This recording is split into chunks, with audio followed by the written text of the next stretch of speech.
Hai semua, perkenalkan namaku Jason Jo, NIM 1641934 dari kelompok 26. Pada hari ini, saya dan teman-teman saya dari kelompok 26 akan membuat video tentang isu-isu yang sedang terjadi pada bidang teknik perminyakan yang sedang terjadi sekarang. Selamat menyaksikan, semoga bermanfaat. Nah, sebelum kita membahas tentang isu yang ada di perminyakan, saya akan menjelaskan tentang apa itu bensin.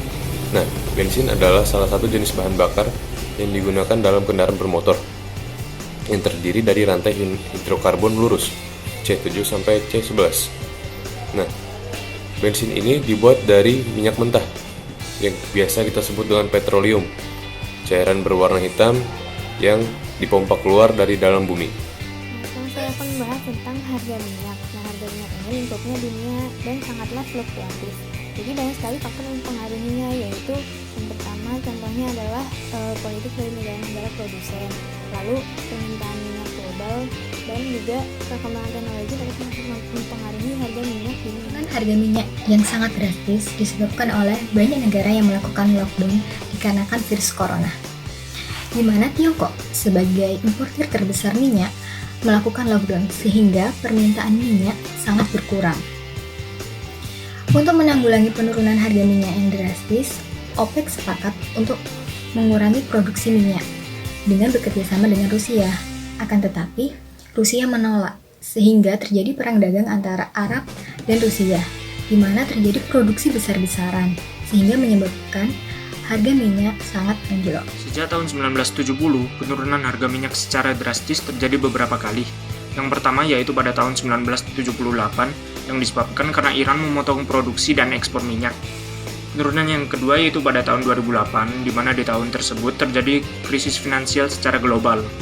Yang ketiga yaitu pada tahun 2011, ketika terjadi perang sipil di Libya yang mengganggu produksi minyak di Arab pada waktu itu. Karena harga minyak yang terus menurun, maka akan berdampak positif maupun negatif pada sektor ekonomi Indonesia. Dampak positifnya ialah dampak positif pada neraca perdagangan Indonesia dan juga transaksi berjalan.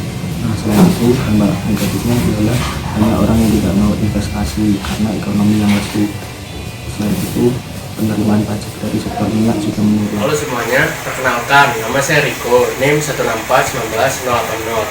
Jadi, saya akan menjelaskan dampak sosial akibat turunnya harga minyak. Turunnya harga minyak menyebabkan perusahaan mengalami penurunan profit. Karena penurunan profit ini, perusahaan banyak yang melakukan PHK. Akibat PHK, maka dapat pula meningkatkan tingkat pengangguran dan tingkat kejahatan di suatu negara. Oke, perkenalkan nama saya Gerardus Widangma Naige, NIM 1641975. Dampak politik dari fluktuasi harga minyak dunia dapat kita lihat dari bergangnya hubungan bilateral antara dua negara yang juga sama-sama merupakan produsen minyak dunia, yaitu Arab Saudi dan Rusia.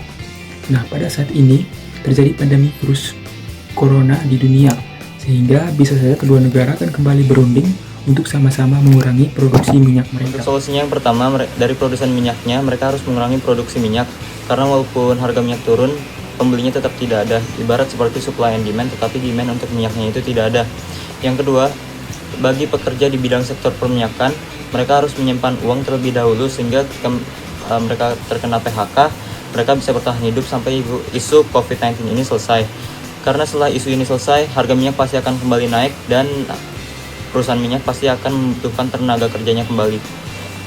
Sekian video dari kami, terima kasih karena telah menonton, dan kami juga memohon maaf jika ada kata-kata yang kurang berkenan. Semoga bermanfaat dan sampai jumpa.